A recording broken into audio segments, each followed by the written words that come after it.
temperamento que Trump está diciendo en este momento no coincide con el temperamento de la información que me pudo compartir el presidente Maduro. Pero invitarlo a ir a Washington con una orden de captura de $50 millones. Bueno, pero no sé, en los términos que se desarrolló la conversación. En el caso de Estados Unidos, estos son países realmente donde o tú sigues las directrices de Estados Unidos o tú tienes que optar por las directrices de otra potencia mundial.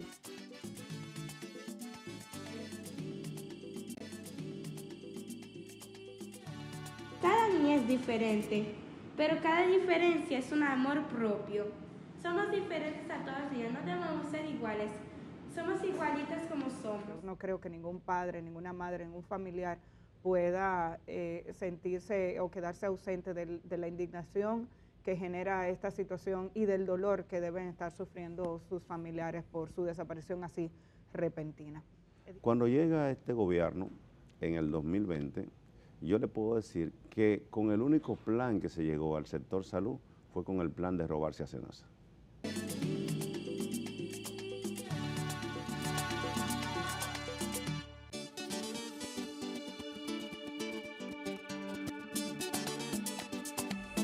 Continuamos dando seguimiento al caso de Estefora Joseph, la niña, la veían en pantalla, que falleció mientras participaba en una actividad escolar el pasado 14 de noviembre. El Centro de Estudios de Género de INTEC se suma a una serie de instituciones y personas que han estado solidarizándose con su familia y que han estado exigiendo una mejor investigación por parte de las autoridades y respuestas a la madre de esta niña que la dejó un día en la escuela en buenas condiciones, viva, y la recibió muerta.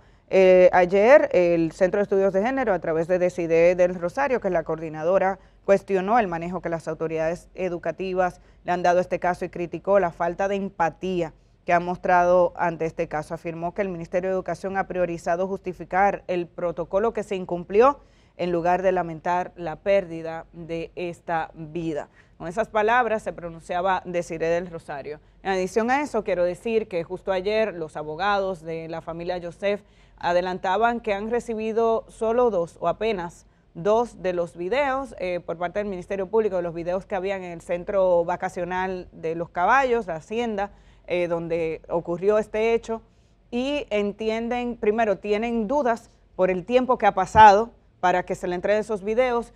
Hablan de alrededor de 10 cámaras de seguridad, por razón por la cual no entienden por qué solo le han entregado como prueba pericial 2, y en adición a eso están solicitando una investigación forense sobre el video porque entienden que pudiera estar manipulado. Vamos a estar dando seguimiento a este caso, como lo hemos dicho desde el inicio. Bueno, y pasando de tema, en una demostración de que eso que aquí decimos, de que en el país la justicia dominicana tiene dos varas, una para el hijo de Machepa y otro para los de cuello blanco o la gente de poder económico, político o como sea, o militar. Ayer el tribunal, el cuarto juzgado de la instrucción del Distrito Nacional rechazó otra solicitud para que se agregara un día más de audiencia al calendario en el caso Calamar y recesó hasta el próximo jueves 11, o sea, esa es la semana que viene, ¿verdad que sí? El jueves de la semana que viene. La decisión se produjo por una licencia médica que presentó uno de los imputados, Rafael Calderón, para que ustedes vean qué brega da cuando se trata cuánta brega da salir de eso.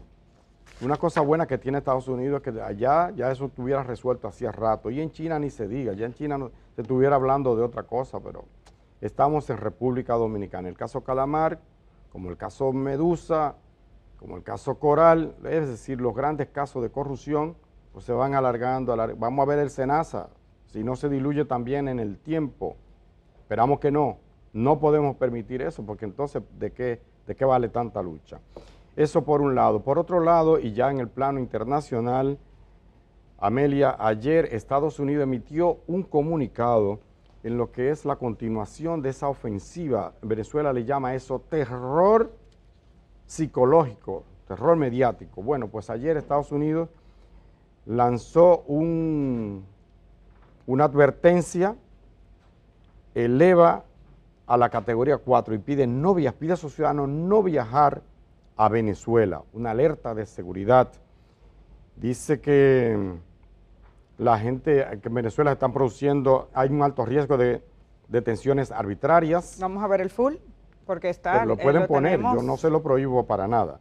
Tortura durante detenciones, ahí está, Travel Advisor, ¿cómo es? Level 4. Nivel 4.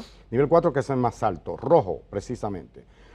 Alto riesgo de detenciones arbitrarias, tortura durante detenciones, terrorismo, secuestro, aplicación arbitraria de leyes locales, criminalidad, disturbios civiles y deficiencias en la infraestructura de salud. O sea, no viaje a Venezuela, no pase por ahí.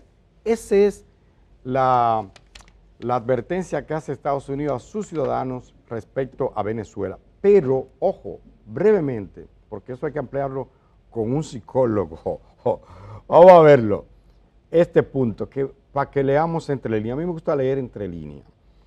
Marco Rubio, secretario de Estado, que es como el canciller, jefe de la política exterior de Estados Unidos, ¿verdad que sí? Dice que Nicolás Maduro, oigan esta expresión, Nicolás Maduro, espérate compañero, dame ese segundo, no podrá burlarse de Donald Trump si Estados Unidos retoma conversaciones directas con Caracas. Oigan bien lo que estoy diciendo. Marco Rubio, el halcón, o sea, el hombre del ala dura de la administración de Donald Trump y el más duro contra Cuba y Venezuela, dice que Nicolás Maduro no podrá burlarse de Donald Trump si Estados Unidos retoma conversaciones directas con Caracas. Lean entre líneas qué significa eso. Describió a Donald Trump como muy dispuesto a dialogar, subrayen ese punto, con quien sea, subrayen ese otro punto, con quien sea le hace Maduro, Kim Jong-un en su momento. Advirtió que la apertura solo funciona si del otro lado hay alguien con quien se puede hacer un acuerdo. Lo dejo hasta ahí porque ya nuestra invitada está en posición, Senku Sudachi se dice, ¿verdad? En su posición aquí, para nuestra entrevista con ella sobre educación, que es un tema mucho más agradable que el de la guerra, ¿verdad? Que es un monstruo grande, que pisa fuerte. Pero ella vamos a hablar de otra cosa, que es de construcción de ciudadanía, que es de la educación, de esa educación continua, que es lo que necesita este país. Así es, la doctora Margarita Heinzen ya está con nosotros para hablar de Construyo. Es un programa que ha venido desarrollando, nos va a hablar de los avances de ese primer programa dominicano de habilidades socioemocionales para la primera infancia. La doctora Margarita Heinzen, como yo decía, es una autoridad en todo lo que tiene en nuestro país, en todo lo que tiene que ver con la educación inicial. Con ella también queremos abordar un poco todas las situaciones que se están presentando en nuestras escuelas en estos días. Vamos a hablar con ella sobre el tema de la violencia que se ha reflejado en varios centros educativos y que nos ayuda a comprender la sociedad que tenemos y hacia dónde tenemos que caminar. Cuando regresemos, vamos con ella.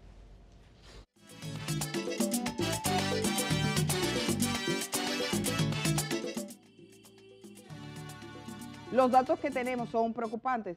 La verdad es que esto han permitido, porque esto está en todas las redes, el mundo se construye, que haya un tema de mucha especulación, pero generalmente en este país, con o sin cámara, pasa algo y se documenta. Que si Trump se retira, si retira los activos militares que hay hoy día en el Caribe y Maduro continúa ahí, va a ser un triunfo de Maduro y una derrota de Donald Trump. Ese es el encuadre que quedaría.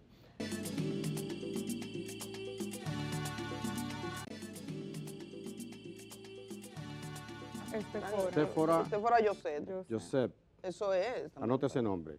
Anota este nombre. Sudishka Konanki. Sí, Konanki. Era norteamericana. Era norteamericana, hindú norteamericana. Viste como en un caso te tratan con desdén, así con desidia, con la mayor de las desidias, aguántese, señora, no puede pasar, un momento, espérese ahí 4 o 5 horas esperando en una silla para que le digan, su hija murió. Pero, ¿y cómo es? Y así. Hemos visto tanto de la Dirección General de Aduanas como de Migración, del Ministerio de la Vivienda, del Ministerio de Trabajo inclusive, acciones que buscan, digamos, normalizar para que haya un equilibrio entre las otras empresas que sí cumplen con estas.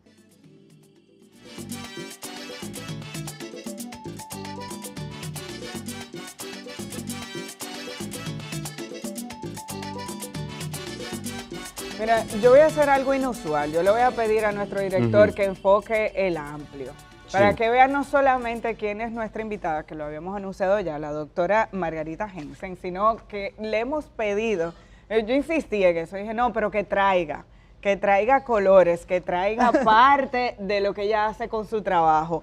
La doctora Margarita Jensen nos va a hablar hoy de un programa que tiene que ver con la educación inicial que se llama Construyo.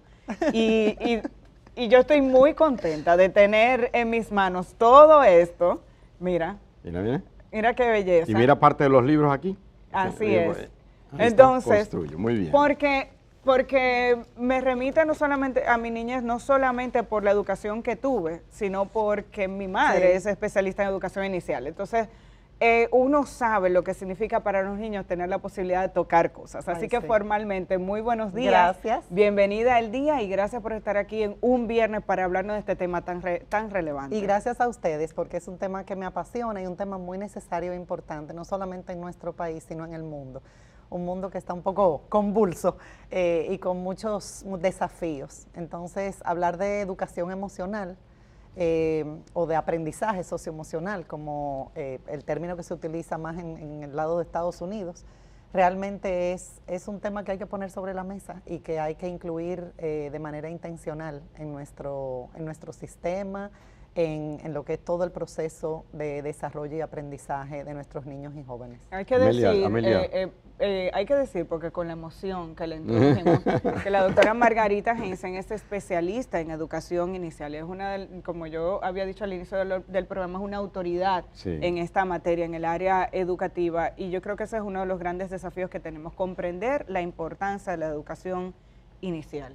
Yo tengo una queja con ella, eso sí, se lo decía fuera del aire. Yo tengo un gran aprecio y una admiración grande por esta señora. Gracias, es mutuo. Colega nuestro en La Nota, en la emisora La Nota, la 95.7 FM, tiene un programa educativo, didáctica. Sí, tenemos el podcast todavía.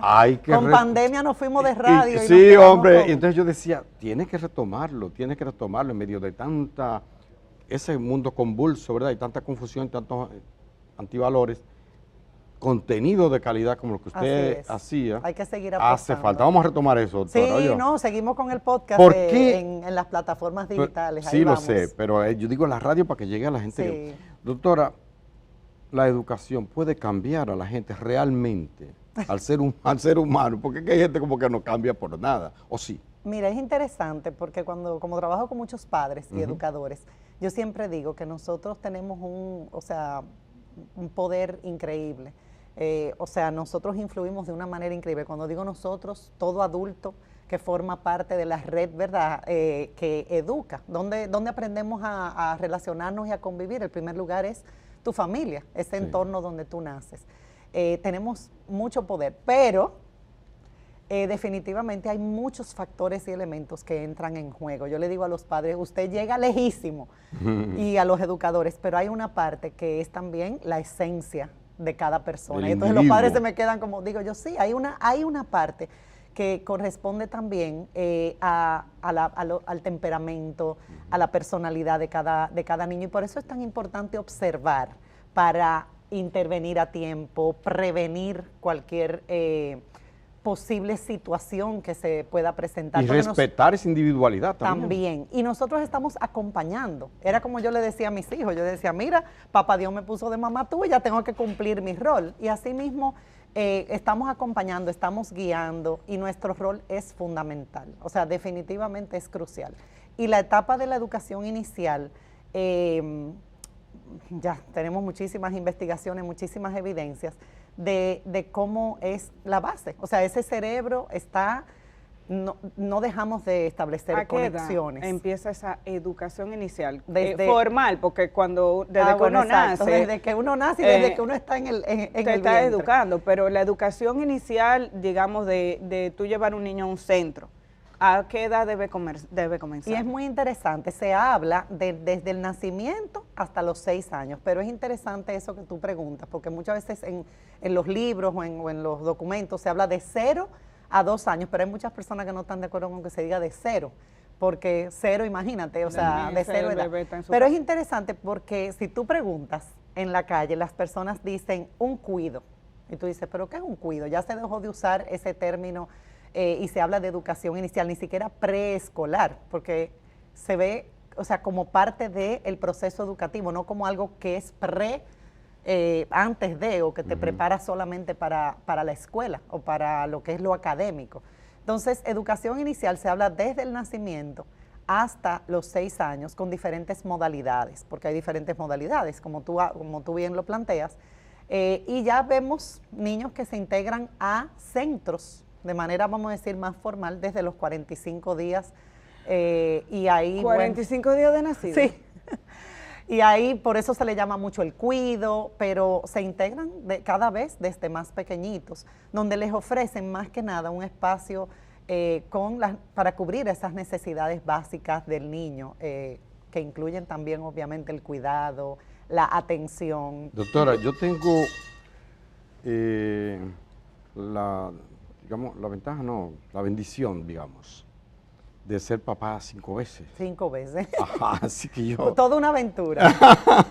Sí. Ventaja y desventaja, yo puedo hablar de mi experiencia, pero es usted como educadora que me gustaría escuchar lo que piensa. Lo que dice la evidencia científica, vamos a decir. Ventaja de comenzar temprano, ya formalmente. Si los padres pueden... Empieza temprano y extiende. No, me refiero que en un centro ya educación ahí formal y tal. Mira, es interesante. Yo estuve en Finlandia. Finlandia es otro mundo. Le hago la pregunta, doctora, perdóneme, porque hay papás, he escuchado gente que dice, no, eso es dinero perdido.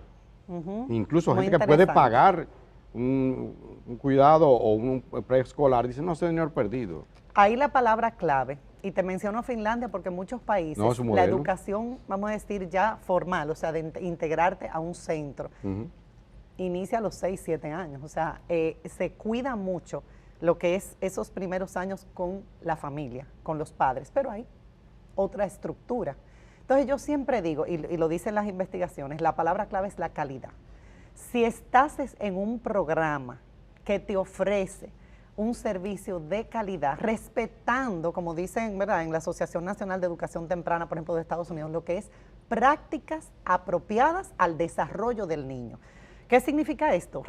Conocer, que parece sencillo, pero no necesariamente siempre se logra, esas etapas de desarrollo que son cruciales. Entonces, es esa ventana, como dicen muchos expertos, de oportunidad, esa ventana de oportunidad, porque en esa etapa se están estableciendo todas esas conexiones y un colega decía, ser pobre es tener un cerebro pero sin oportunidades. Y ese colega, yo recuerdo que lo repetía mucho, o sea, 2 niños tienen, siempre y cuando no tengan, ¿verdad?, una condición o alguna dificultad. No, exacto. Tú tienes un cerebro, yo tengo uno, pero nacemos en contextos diferentes y tú no lo eliges donde tú naces, pero ese contexto va a ser determinante para lo que va a ser ese desarrollo, esas conexiones, esas capacidades. Entonces, ¿cómo va a moldear esa materia prima? No, porque definitivamente, o sea, hay estudios, por ejemplo, niños se habla de que nacen igualdad de oportunidades. Exactamente, y la equidad. Entonces, si por ejemplo yo nazco y tengo libros a la mano, esto está estudiado, o personas que me hablan, tendré un vocabulario, o sea, los niños, está medido, desarrollan un mayor vocabulario, o sea, cuando y le pongo ese ejemplo, pero igual con todas las dimensiones del desarrollo, en el desarrollo motor, si tengo la disposición de desarrollarme a nivel motora fina, motora gruesa, en el área o en la dimensión socioemocional, en el área dimensión cognitiva. Entonces todo eso se va dando desde que el niño nace. y el contexto es crucial. Entonces yo quiero saber precisamente qué es Construyo, qué Ah. trabajar didáctica, porque si yo me puse a pedir cosas, Te entonces ahora yo cuento, quiero claro. saber qué es lo Sí. que me han traído. Bueno, pues este es un programa, el primer programa de desarrollo y aprendizaje socioemocional para el nivel inicial dominicano, porque en otros países hay muchísimos programas. Lo lanzamos en el 2017, luego de un año escolar completo de piloto en 2 centros educativos, donde probamos, donde ajustamos. O sea, esto no se hizo a lo loco, hay un cuento, sino que realmente se probó, se midió. Y ya hoy contamos, que yo estoy muy feliz, casi 10 años después que diseñamos este programa, contamos con los resultados de una investigación científica. Y ahí, muy importante, porque incluso ya este año escolar, que estamos ahora, estamos recogiendo más datos, o sea que esto no lo para nadie ya, porque es importante también que veamos como y una persona me dijo, tú eres muy valiente, porque te lanzaste a medir con una investigadora, Ginia Montes de Oca, o sea, todo por el librito, y ver qué pasaba. ¿Y qué pasó. arroja? ¿Qué arroja eso? Que nosotros trabajamos el programa a lo largo del año escolar con 5 módulos, autoestima y autoconcepto, y todos inician con un cuento. En el caso, por ejemplo, del primer módulo es con nuestra querida Lula, es una oruga que se convierte en mariposa, y ahí se aborda mucho también todo el tema del miedo, los cambios. Bueno, las maestras han aprovechado ese recurso también para muchos otros temas que se presentan en el aula. Luego el segundo módulo son las maravillosas y caóticas emociones, o el mundo maravilloso de las emociones, con Chip y Mac, que son un grillo y un saltamontes, y tiene su cuento también. Entonces, luego abordamos, ese es Andy, que es el cuarto módulo, pero el tercer módulo con nuestra querida Lili, es las habilidades sociales, todo lo que es relacionarme, convivir, tan necesario la convivencia, el ayudarnos, el trabajo en equipo. Y luego tenemos el de... ya se lo arregló ella misma. Yo misma me lo estoy arreglando. Y el cuarto módulo, que es con Andy, la hormiga, y ahí se abordan situaciones que los niños enfrentan para manejar conflictos. Es Andy. Sí, ese es Andy. Y nuestro último módulo, que es ese cuento que tienes ahí, que es nuestra querida Lula de nuevo. Este cuento, increíblemente, lo escribieron maestras Construyo, maestras del programa Construyo, que ganaron un concurso. Le publicamos su cuento y creamos este módulo nada más y nada menos que de manejo de la frustración. ¿Qué plantea la investigación? En la investigación diseñamos un instrumento que se validó, es un instrumento fiable, que sirve incluso para continuar investigando en nuestro país, como ha sido ya un instrumento que se le pasaron todas las pruebas de fiabilidad, un instrumento confiable para medir estas habilidades. Mide 4 dimensiones relacionadas con estas que te mencioné del programa. ¿Qué descubrimos? Que en todos los ítems, porque cada dimensión se organiza en ítems, hay más de 32 ítems, en todas las dimensiones hubo avance en los niños participantes en esta primera, en todas, y lo cual nosotros nos sorprendimos porque realmente no sabíamos qué esperar. Claro, en algunas más que otras, avance más significativo, porque eso se mide con estadística y todo se hacen evaluaciones de todo el proceso. Y se evalúa a los niños en pretest y posttest. ¿Avance en qué? ¿Cómo por ejemplo, para gente? Por ejemplo, en todo lo que es su autoconcepto y autoestima. Identificar sus características, la diferencia con otras personas, tener la capacidad, por ejemplo, de buscar ayuda cuando sienten emociones muy intensas, el colaborar con otros.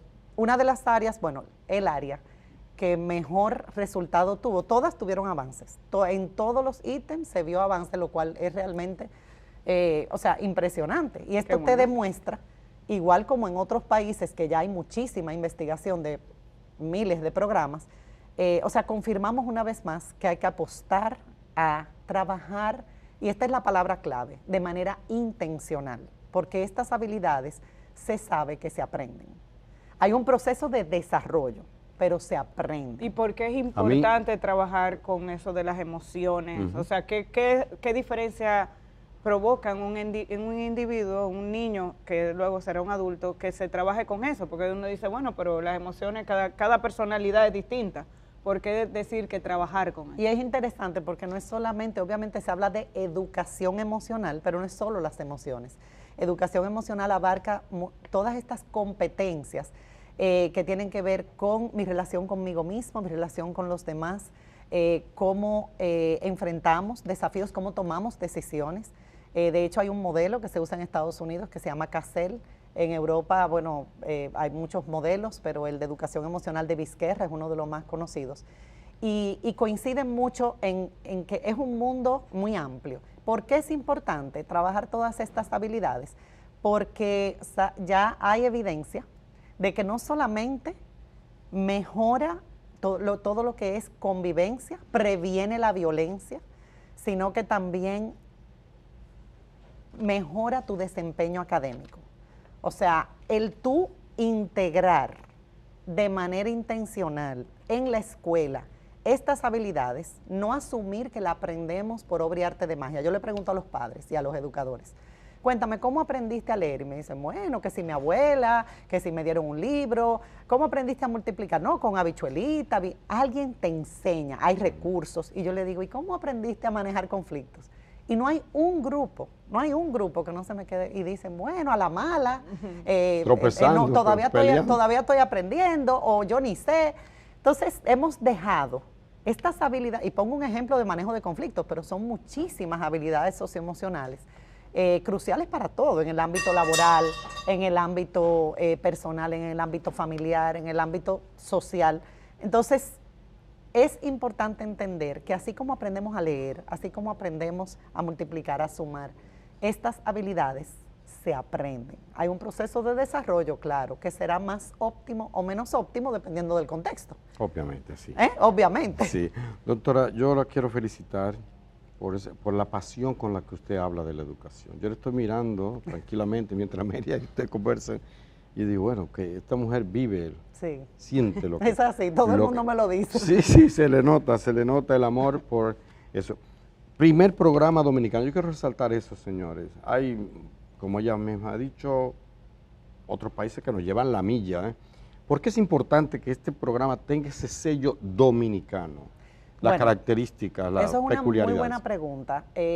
Hemos tradicionalmente en el ámbito educativo hemos importado, gracias, muchos programas que realmente pueden ser muy buenos, pero tenemos que apostar primero a lo nuestro. Esto no es fácil, señores, y aquí abiertamente les digo, yo iba a los congresos siempre y voy a congresos de educación en otros países y yo decía, wow, en esos espacios grandísimos había una cantidad de recursos y yo decía, ¿por qué no creamos más en nuestro país? Cuesta mucho sacar cualquier cosa. Tú dices, wow, un cuento, pero es un proceso que cuesta mucho. Entonces, creemos en esto, apostamos a esto y que sea contextualizado es importante, o sea, hasta el lenguaje, sobre todo para un niño pequeño. Los personajes, se han elegido personajes como en este caso, bueno, hay un personaje nuevo que es un perrito con un cuento nuevo que lanzamos que se llama Milo, Lili y las flores, porque la idea es seguir enriqueciendo el programa, pero son insectos, entonces los niños a través de los títeres. La fábula siempre ha sido el medio por excelencia para la literatura infantil, integrar literatura, integrar, como tú decías, que la parte concreta, los niños aprenden de manera concreta y viene con todos sus recursos. ¿Cómo se implementa? Las maestras y los maestros, la mayoría son mujeres. Tú lo sabes, ¿verdad? Sí, es verdad. Todas, yo te diría, aparece uno que otro. En nivel inicial, sobre todo, somos mujeres. Tenemos un manual, reciben su manual por edad y van implementando las actividades por módulo a lo largo de todo el año escolar. ¿Y está para un año específico ese programa? 3, 4, 5 y 6 años. Queremos llegar hasta tercero, o sea, primer ciclo de primaria, pero quisimos enfocarnos en que esto, ahora incluso lo acabamos de actualizar, de que esto tuviera la calidad necesaria y siempre ajustando, escuchando a los centros. Estamos en 30 centros educativos implementando el programa. Eso iba a preguntar, ¿públicos y privados? Ya tenemos escuelas públicas a través de la Fundación Didáctica. Porque eso parece muy pop y le digo la Pues franca. No, la idea es que esto llegue a todos, ese es el sueño. Claro. Que llegue a todos los niños. Esa es la última pregunta, creo, pero con un cafecito, cafecito, gracias, para que nos diga, porque le hemos hecho madrugar, cómo un centro educativo puede acceder a esto. Exacto. Porque nos Al están alcance. mandando por Salud. Salud y ese cafecito Santo Domingo. ¿Cómo un centro educativo puede tener acceso a este proyecto, a este programa? ¿Cómo puede participar? Importante, mira, te cuento. Este programa nosotros originalmente, o sea, por muchos años, lo adquieren los colegios privados, lo compran y entonces este programa adquieren no solamente los materiales, la capacitación a las maestras, sino también un acompañamiento. Eso es importante. Sí. Y Te nos le dan hemos dado seguimiento, cuenta, todo. y nos hemos dado cuenta en los levantamientos que tenemos y en las investigaciones más informales, porque ya que estamos presentando son datos ya realmente, pero en investigaciones más informales que hemos levantado, incluso estudiantes de educación de universidades han realizado estudios de Construyo en sus centros. Y lo que hemos descubierto es que el acompañamiento es crucial. ¿A quién es el acompañamiento? A la maestra. ¿Qué nos hemos dado cuenta a lo largo de estos años? Que esto obviamente está diseñado para los niños, pero el impacto en las maestras ha sido increíble. O sea, esto transforma la práctica, y me atrevo a decirlo ya con conocimiento de causa. O sea, esto transforma la práctica de las maestras. Margarita, la propia ¿y dónde? maestra va transformando su mirada hacia este mundo, porque recuerda que venimos con nuestra mochila emocional. Sí, hay que desaprender para aprender, para poder aprender. Nos quedan y 30 luego, segundos. para enseñar, ¿dónde puede, para implementar el programa? ¿Dónde puede la gente contactarle? ¿Dónde puede algún director de colegio que diga, aquí, esto me interesa? Perdón, o un director para de escuela. escuelas públicas estamos a través de fundación Muy bien. recibiendo fondos como ASFL, Asociación Sin Fines de Lucro, y ya hemos llegado a un grupo de escuelas públicas, incluso la investigación y ya ahora tenemos más. Hay un centro público que participó y los resultados fueron extraordinarios. Fundación Didáctica, pueden escribirnos también a didáctica.rd en Instagram. Fundación Didáctica, Margarita Heinsen, estamos a la orden. Hay 1000 formas. Si quieren más información del programa, estamos ahí porque de verdad si nos unimos y apostamos a esto, tendremos mejores resultados. Le voy a pedir 15 segundos a Amelia para que usted nos diga. Ay, Amelia. Usted tiene muchos libros ahí de literatura infantil. La importancia de leerle un cuento a un niño por la noche. Todas las noches. Leerle a un niño es increíble el avance que eso va a significar. Aunque sea un bebé. Aunque sea un bebé. Y hablarle mucho. Excelente. Mucho. A tu bebé sobre todo hablarle mucho, cantarle.